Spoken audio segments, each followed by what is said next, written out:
Whenever you think you can, or you think you can't, you are right. This is a true motivational story. The man who refused the ground.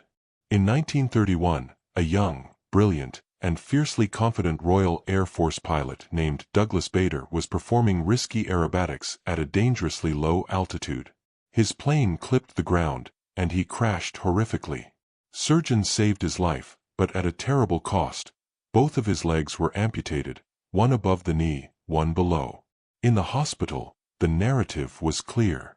His career was over. A life of disability awaited him. The senior surgeon gently told him he would never walk without canes, let alone fly. The world had decided, he can't. Bader, however, had decided otherwise. He thought he could. His first act of rebellion was against the pain and despair. He demanded his prosthetic legs and immediately began a brutal, agonizing regimen to master them. He fell, crashed into furniture, and bled from the raw stumps. Nurses would find him collapsed on the floor, exhausted. But he would always gasp, "Help me up. We'll try again." He didn't just learn to walk. He learned to dance, to play golf, and to drive a modified car.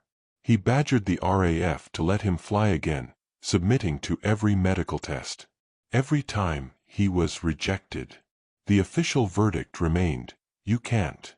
Then, World War II erupted.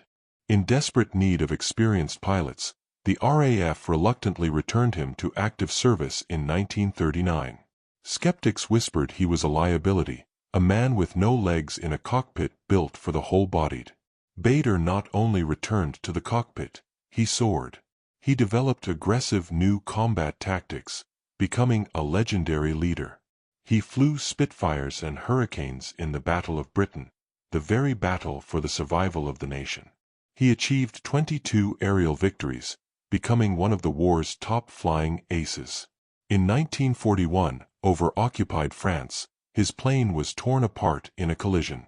As he plunged toward Earth, he did the unthinkable. He released his prosthetic legs from their harness, hauled himself out of the cockpit, and parachuted to safety, without his legs.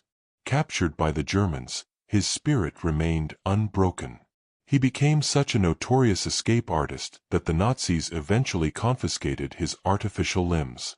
Undeterred, Bader organized a request to the British military, via the Red Cross, for replacement legs. The RAF, in a stunning act of psychological warfare, dropped a new pair by parachute into his prisoner of war camp. He survived the war, returned a national hero, and continued to live with relentless energy for decades. When asked about his handicap, he famously dismissed it. "Don't listen to anyone who tells you that you can't do this or that. That's nonsense. Make up your mind, you'll never use crutches or a stick, then have a go at everything." Douglas Bader's life is the living embodiment of that principle. When the world, and every logical medical fact, said, "You can't," his internal mantra was, "I can."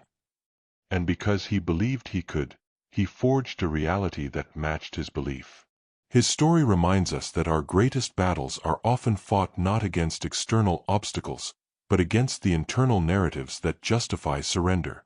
The can't is a story we tell ourselves. Bader chose a different story, one of can.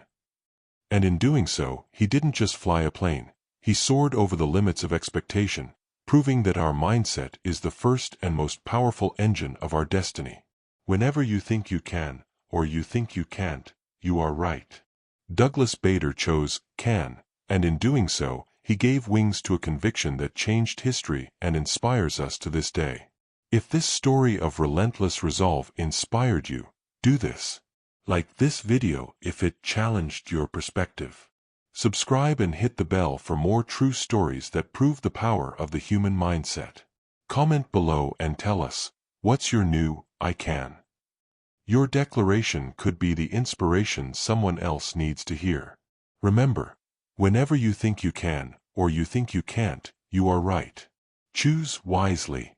Stay relentless. See you in the next video.